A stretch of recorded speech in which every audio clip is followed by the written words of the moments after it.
Welcome back to my channel, Margaret Knob Designs. Today we're going to be working on a project with the Plaid Pumpkin collection by Country Craft Creations. This is one of the newest collections that Tamara created, and you're probably looking at this being really big, and it is kind of a really big box, but it's something I really wanted to make.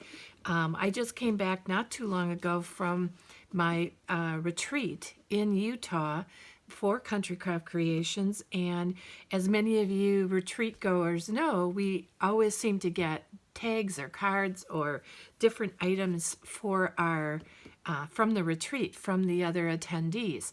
And so before I unpacked all my cards and tags, I wanted some place to be able to put them, you know, to look at them and then put them into, rather than throwing them back into the bag that I had.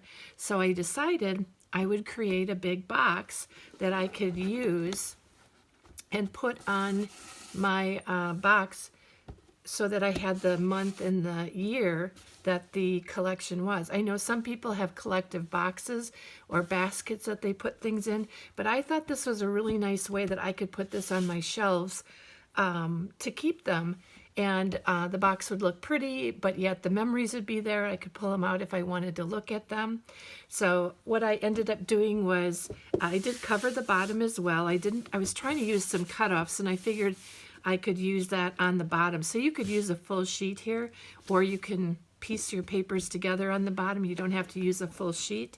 But basically, I made this box out of cardstock, so it's not overly sturdy, but it'll be very sturdy once I get the other tags and items in there.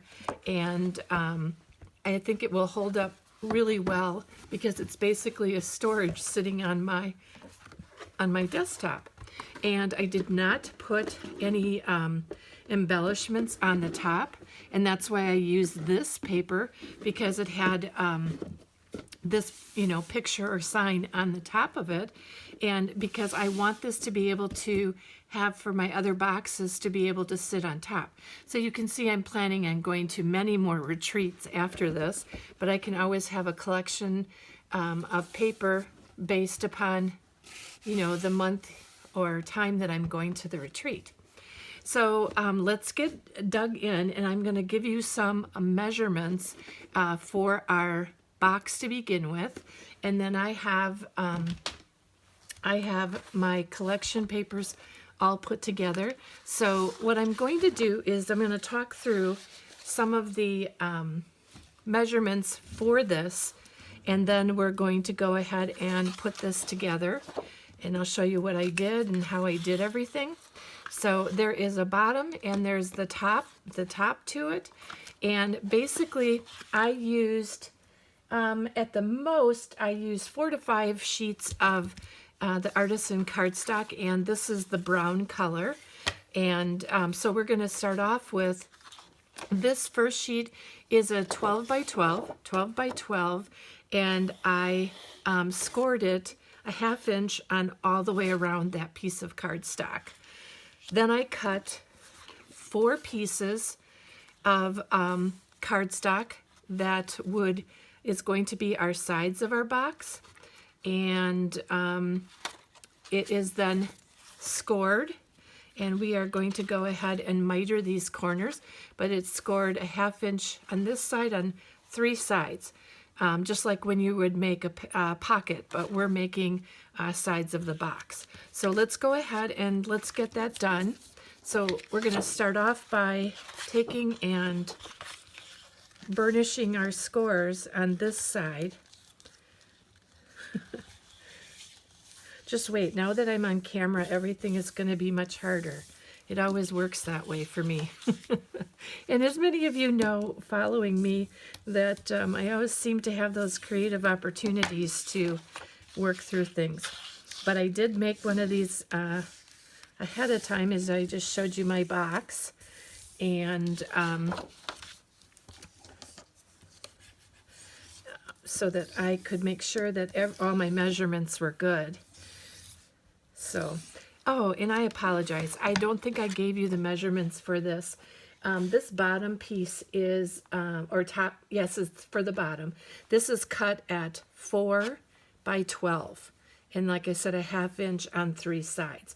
So 4 by 12, and you need 4 of those cut. Alrighty. Any of these areas where I have repetitive items, I'm going to go ahead and speed this up a little bit.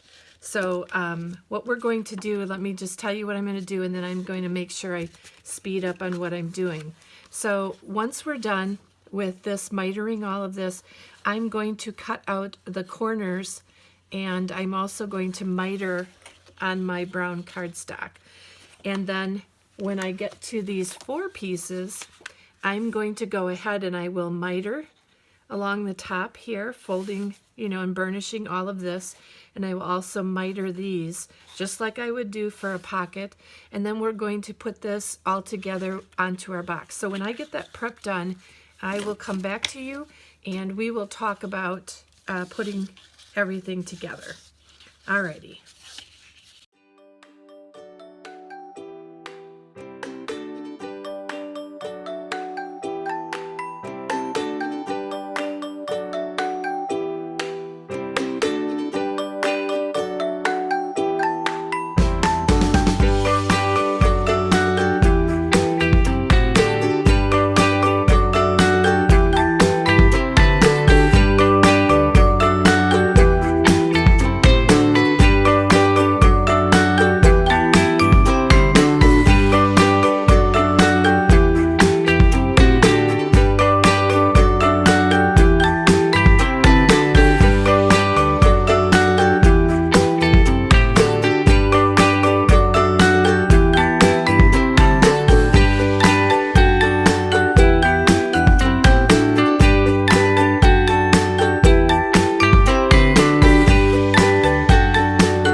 Okay, so now we're going to go ahead and do the same preparation for our top cover of our box.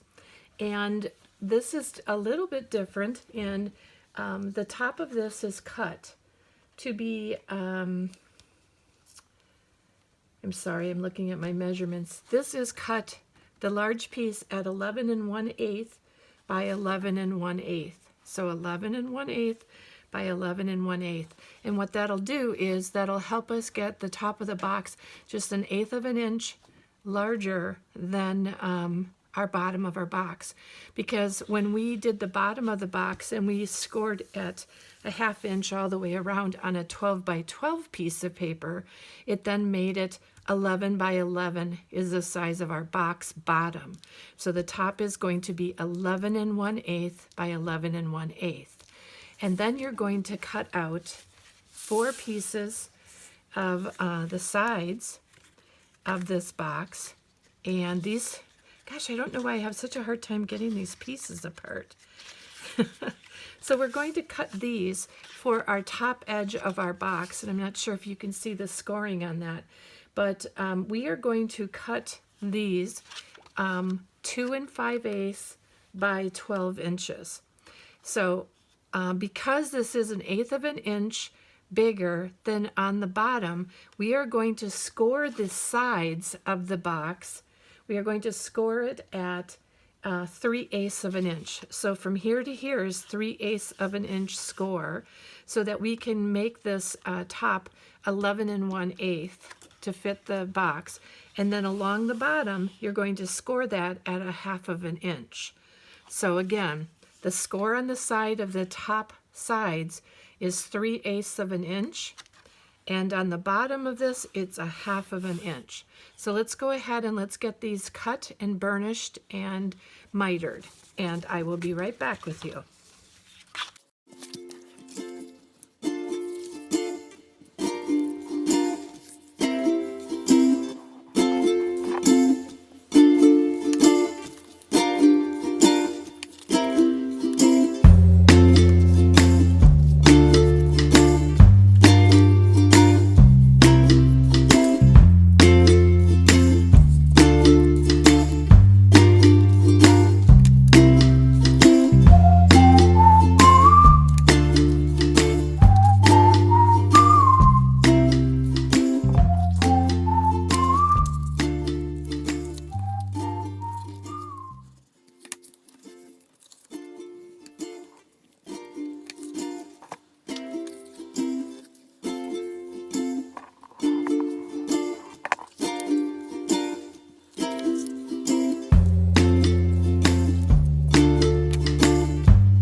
Okay, so now that we have all of our box pieces cut and mitered, a couple things that I just want to say.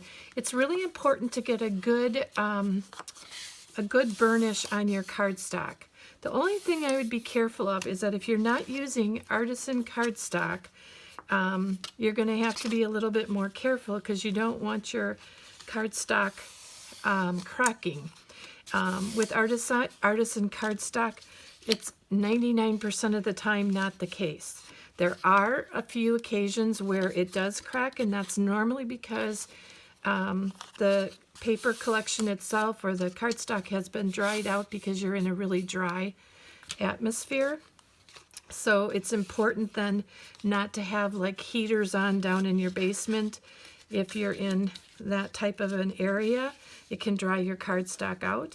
I also was told, now I don't know if this is the truth or if it was just a picture that someone else thought was true, is that if you store them in the plastic packages, that it retains more of the moisture into the cardstock pack. So just to reiterate again, this is Artisan Cardstock, the brown.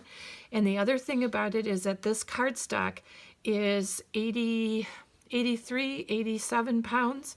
And so it helps because it makes the box even a little bit more sturdy. So that's an important part as well. All right, so now going ahead, you can go ahead and you can use tape to put this together.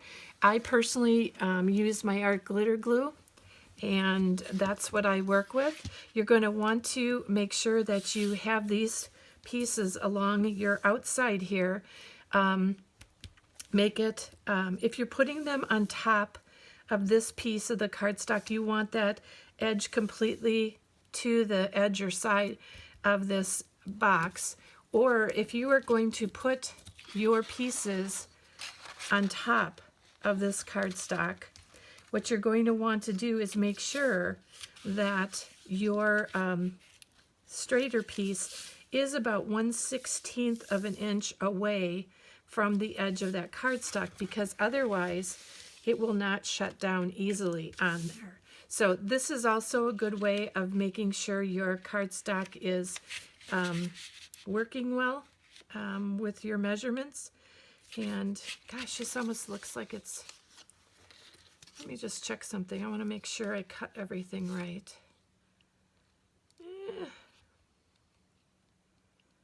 This one actually is a little bit bigger. I wonder if I did that with all of them.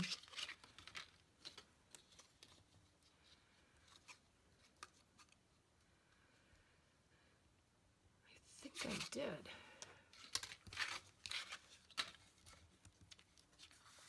But you know, exactly what I cut the last time, so I think I'm going to just go with it because it's exactly what I cut the last time, and it worked out very well for me. So yeah, we'll be good. Alrighty, so let's go ahead and let's get this put together, and I'm going to go off camera, or not go off camera, but I'm going to put the sound down, and you can watch me put this together, and then I will be back.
All right, folks, so that is our cover of our box.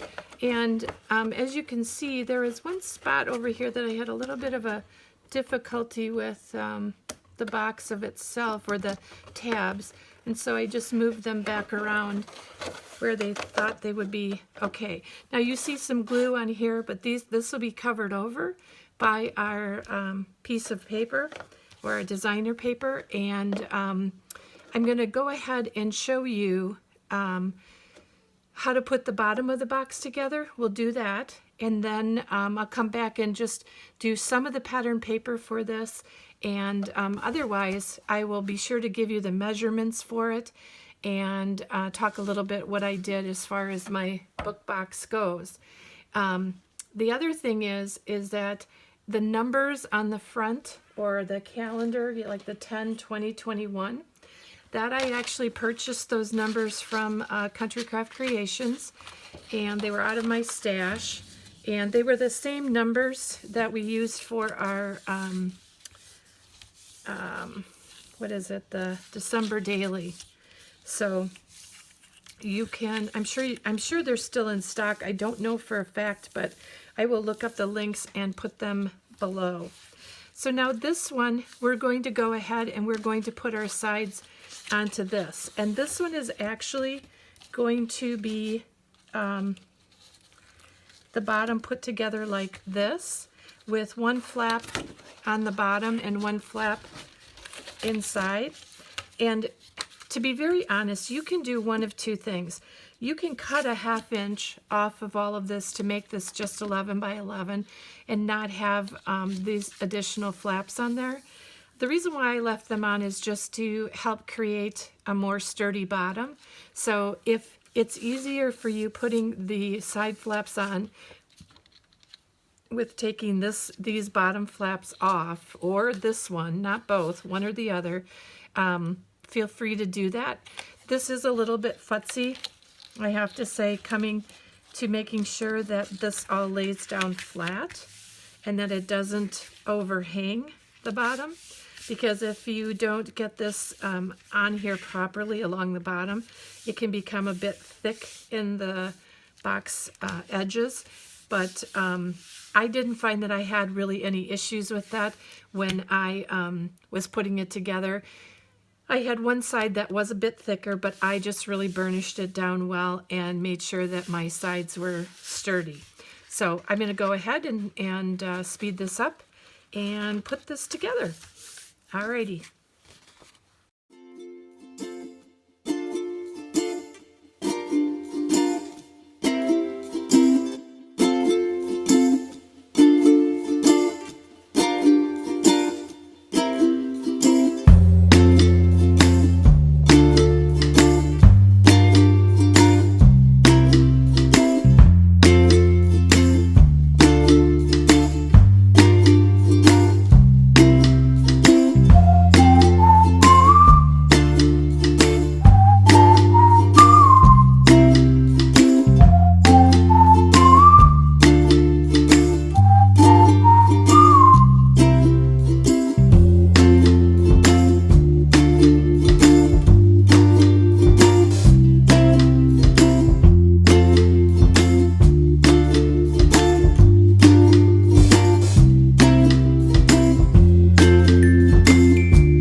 So we've got our bottom done now too. And I do find that sometimes I didn't wait long enough on the flaps. So sometimes I have to go back in, and I know you can't see that I'm rubbing it down inside here, but sometimes you have to go back and just hit the top of those again to make it a little bit sturdier. You know, it looks like I did this one just a little bit tight. I'm hoping that as I add the pattern paper that it'll go out a little bit more. That was my mistake on doing the cornering on that. So, but also inside here, you don't have to do it, but I have done it where I I put pattern paper all the way throughout the inside as well, so that those tabs are covered over as much as possible and makes it a nice clean inside.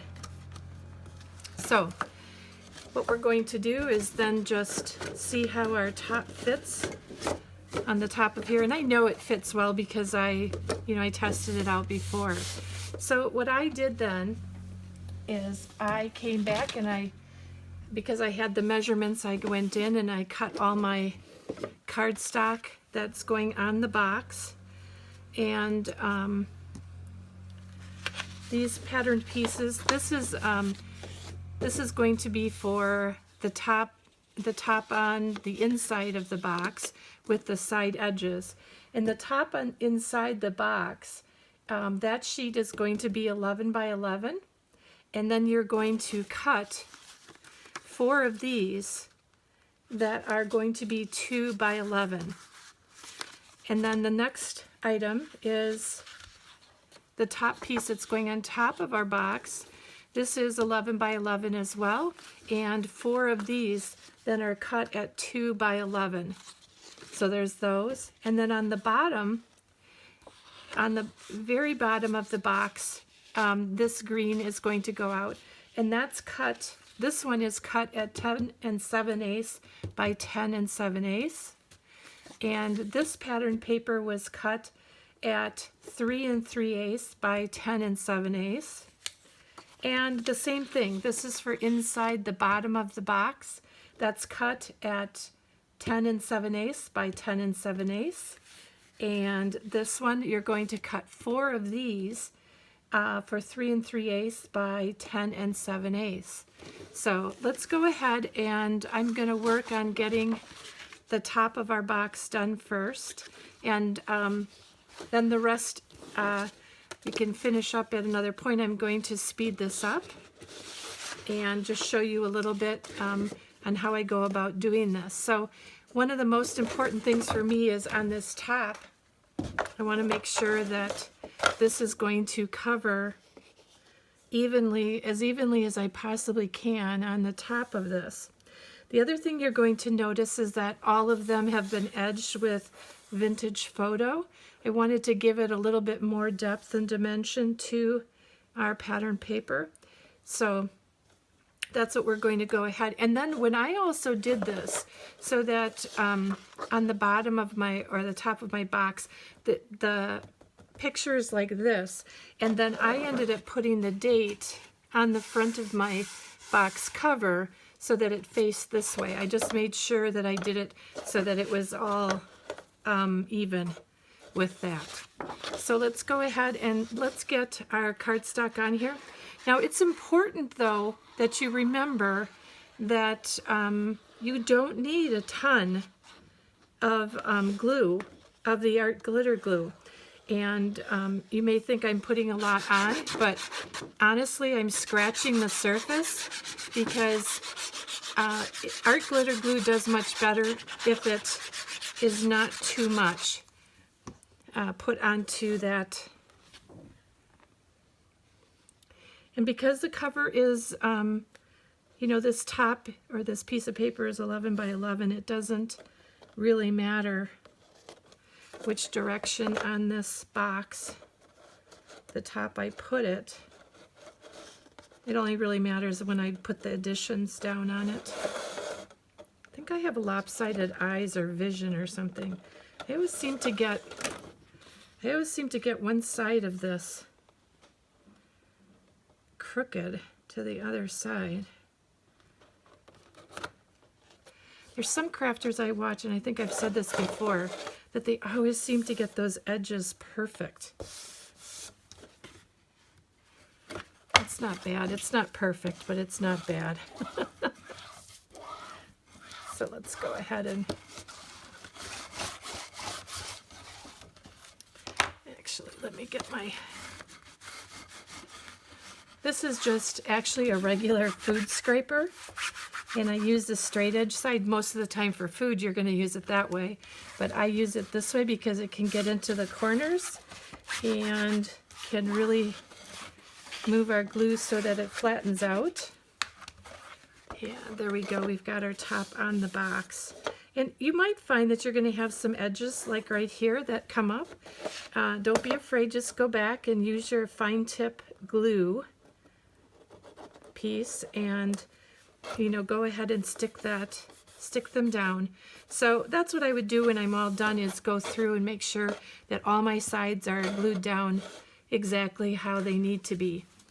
Now we're going to go ahead and put these sides on. One of the things that I wanted to do is make sure that my leaves were toward the top of this box so that they showed up really well on top. And so we're going to go ahead and put those on. And so I'm putting that one on the front and this one on the back. And then these two will be on the sides.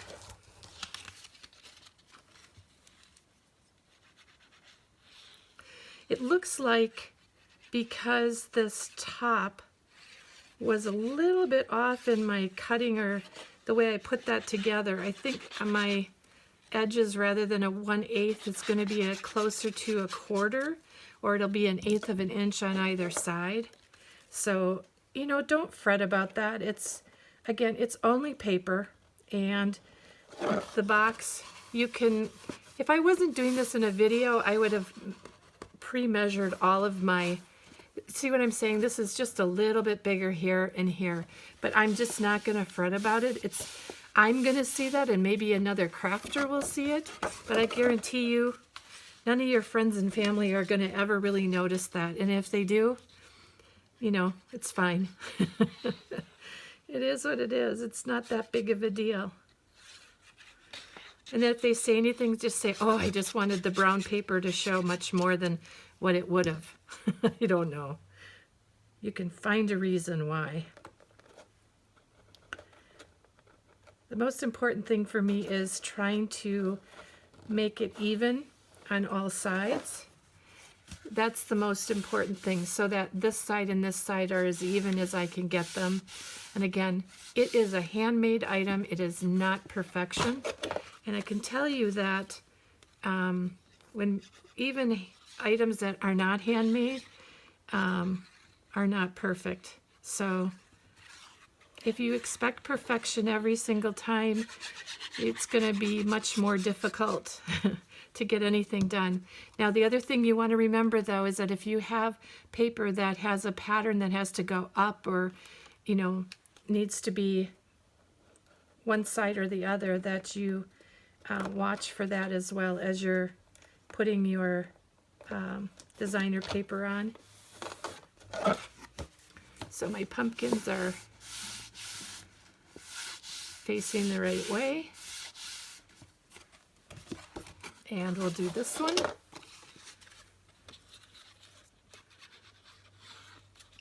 What's really kind of fun about this box, because of the size of it and cutting the different patterns in this, you really get to use a lot of the different patterns in one project. So I like that.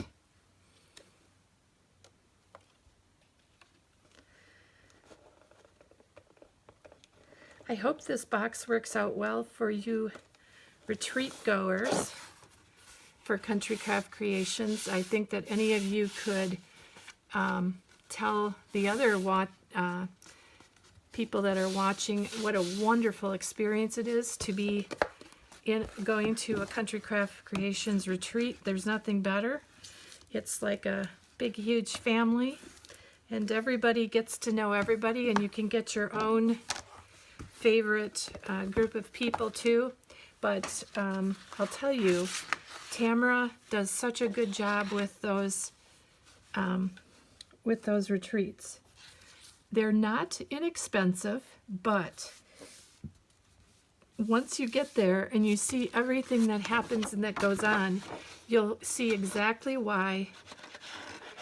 You'll see about how you will get your money's worth out of that retreat fee, because you get all your collections and then some, because you'll get extra projects sometimes, and sometimes even some of the guests will bring treats for other people in the retreat, and so you get extra little gifts. Tammy does a ton of giveaways during the retreat, and so lots of fun prizes and things like that.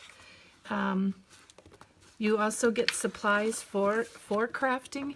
You don't have to bring a ton of supplies with you, because she has all the necessary things for you in a small kit, like like a small bottle, or this size bottle, not small, but this size bottle of art glitter glue.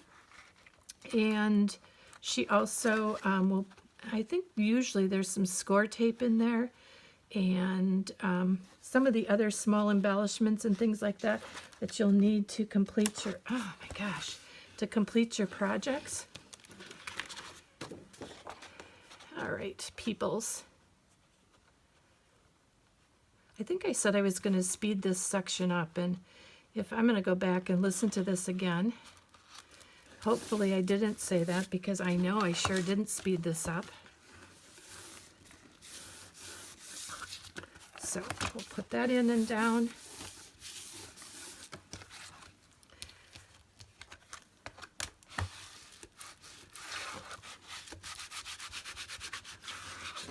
And actually, I'm going to save this box for the fall retreat next year, because I am planning on going to the one again in October, and actually the one in April. So looking forward to that. Now there's these papers, and they look to be going this direction, but there actually is other ones that are upside down. So you really can put them in either way.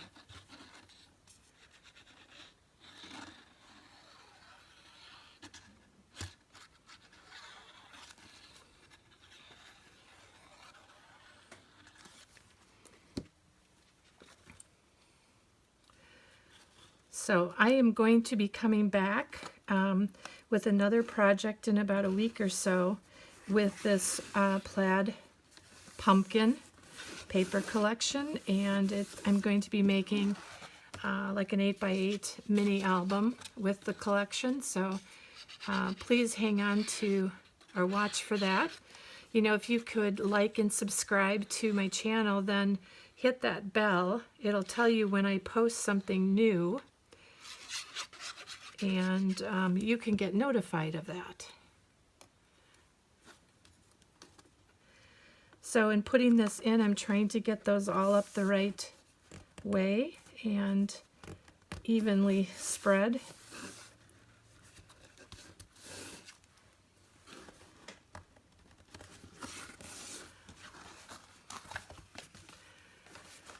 The nice thing is the strength of this, with the added paper on both sides, the front and the back, it will give more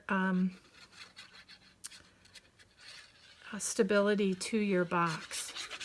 But again, these tags and cards that we get from the retreat they are not that big and heavy. So, but they're fun.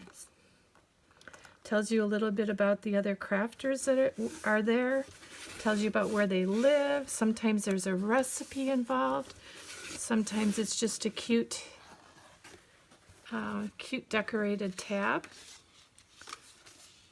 And it's just really nice to get to know the people that you're crafting with. The other thing that I was going to suggest is that if you want more stability in your project, in the box, because you're going to be carrying something much heavier in it, I would suggest that you could even take a lightweight chipboard. So the thinner chipboard, I would not use the thick chipboard because of I think it would be too much.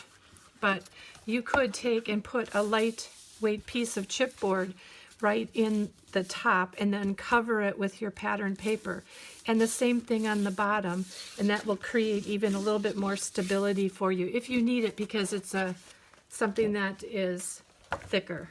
So there we go. We've got our whole cover finished. And you know, by cutting all of those things ahead of time, it really doesn't take very long to really put everything together. So we're going to do the same thing on the bottom here, just like we did with the top. You know, and the other thing is it's totally up to you whether you want to cut all your pattern paper ahead of time or you want to do it as you go. Sometimes the benefit of doing it as you go is that in case you put something together and the measurements weren't quite right, you can measure the paper as you go. So, because sometimes we make, you know, there's times that I've taken a paper and I know that I have to cut it, let's say 10 7/8, but for some reason the 10 is sticking in my head, but the 7/8 is not. So I might cut it and it will be 9 7/8, and I meant to go 10 7/8. So that does happen. I'm not going to say that it doesn't. At least for me it does. If it never happens to you, more power to you.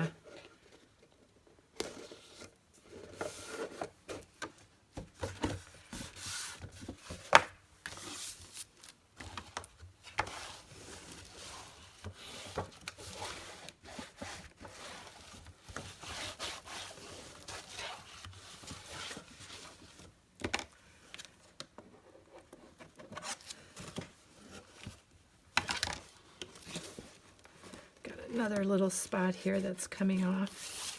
So one of the other things that I did with this paper is I did it with this collection, or this pattern paper, and I used the pattern paper with the little, I call them dandelion whisks.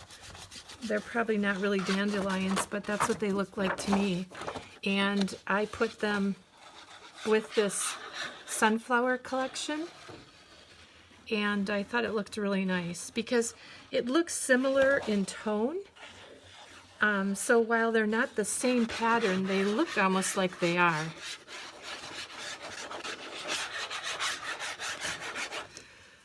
So like I usually ask in all of my videos, I'd like to know what you might be looking for in the next project or next video. Like I said, I'm going to be doing an 8x8 book coming up with my Plaid Pumpkin.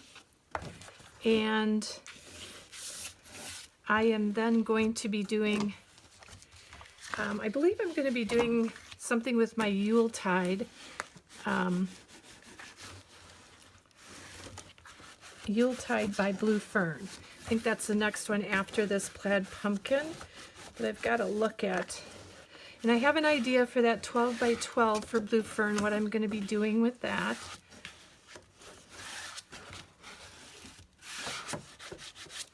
Alrighty, I hope I didn't mess that up. Like I said, it's only paper and it won't be that critical. So let's go along, and this is a paper that goes any direction. So we're good with that. We just get our glue on. I apologize if there's any of these that are going out of camera. I'm not meaning for them to, but sometimes when a project is bigger, it happens. And I only have so much space on my desk.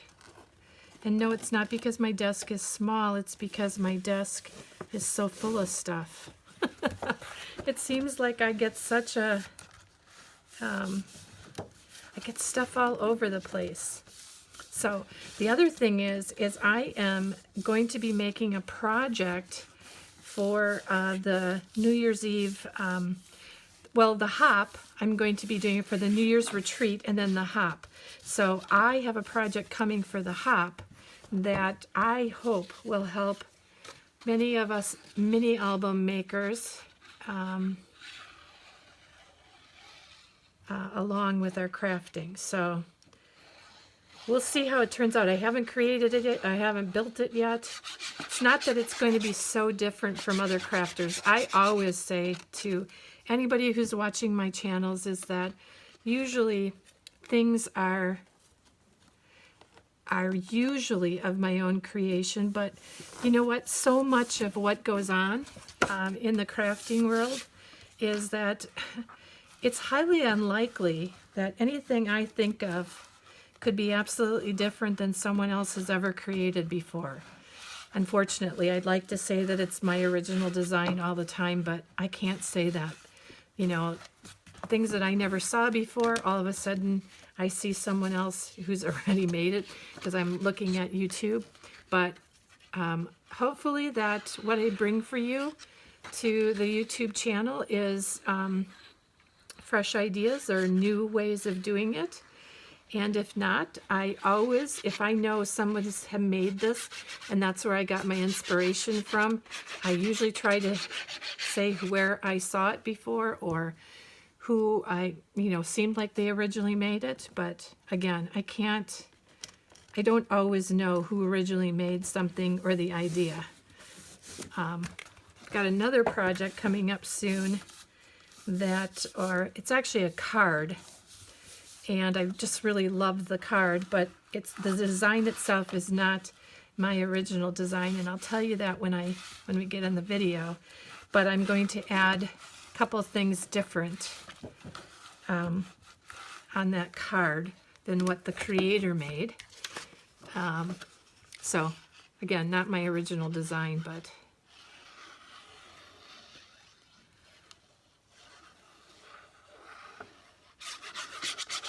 I always try to be very honest about if I found projects out there and I'm using their design or something similar. I'd like to give them credit where credit is due. You can see how nice that looks with that paper. It really just picks up the colors and makes the box look so nice inside. Just really nice and clean. That darn side's gonna bug me. I know it shouldn't. Like I said, it's only paper. But it is what it is. And then we're gonna go along and let's put this collection on this paper on the outside. And once we've got that done, the next thing we're gonna do is well, you can title it anything that you would like to title it. If you want to put a tab. The other option is on the outside of this box, what would work really well is using one of those metal embellishments like a metal label tag. It's hard. Well, not hard, but you know what I'm saying. It's like those metal embellishments that you can put labels in. So I thought about doing that too, but then I remembered I had these numbers because I bought a couple extra sets of them, and I thought that's what was going to work really well for my box because of what I'm going to be using it for. So if you choose to use it maybe as something that's more of a file or organization system, like you want to put in there markers or tags or miscellaneous cards. That's the other thing that I thought about doing is one of the things that I saw made, I think 2 years ago by Sandy Trefker, who's one of the designers on Country Craft Creations design team. She made a couple years ago, and I thought it was such a cool idea, a card mini album. but it wasn't, it was for all her Christmas cards that she got. And then she cut them apart and glued them in, because if there were sentiments on them, or she created a tuck with the card, and you could put the like a letter, like how families like to do the letters at Christmas of what happened or what went on in their families. So I thought that's such a great idea. But you know what? That's a couple of years ago, and I've never done it. So I decided that this box may be the thing for me, because all I'll have to do is take the box out, and when I get a card or something for that season or that time of the year, or even just label it 2021 or 2022, whatever year, that I could just have a box or a file where I could keep all my cards from that year in. And most of them will probably be Christmas. And I could make my box to be a New Year's box or a Christmas box. And that's where I can keep all my cards. Because while Sandy's idea is awesome, sometimes it's like doing a project for myself. It needs to be quicker, faster, and easier. And if I had to put all my cards in that book, just like now, I don't think it'll ever get done. Even though I think it's a much better idea than what I'm thinking of. It's just that I know how much time I have. If I had more time, if I was retired, you know, that would absolutely be something I'd be doing. But retirement's not coming anytime soon. Well, I shouldn't say that. It'll be a couple of years, but so it will be coming. But for now, I think the box thing is probably the best way, and then I can store them with the year and the date, and maybe every 10 years I can get rid of them if I don't do anything with them. Look how much better that side looks now that we have the pattern paper on there. So then what I would do is I would look for what I want. This part is the front, and my box goes together like that. And what I would do then is I would put on here the date, like I did with my other box. And they're a little bit different, but they're very similar. And I would do on here probably 10, 20, 22. And then I've got my boxes set. So you can see on the bottom here, I have one solid piece. And on the bottom here, I put some scraps together. Because I was going on camera, I wanted to do one solid piece. So, all right, crafters, thank you so very much for joining me for my crafty box. And I hope this is worthwhile for you. Please like and subscribe, and also watch for our YouTube hop that is coming up Thanksgiving weekend. We're all going to be using Remember the Time collection from Tammy's shop. So I think there's like 14 designers. I don't trust that. I think that that's what it is. And everyone is doing some kind of different project with that collection. So you'll have lots of ideas if you get that collection, and how you can make some gifts or things for yourself. I really like the project that I'm going to be doing. It's basically going to be a calendar that that turns into a mini album by the end of the year, but a simple way of doing that. And I'm sure you've seen something similar out there, but I'm going to try to add a couple different things in my project as well. So thanks so much for joining me. You guys have a great day, and have a great weekend. Thanks so much. Bye.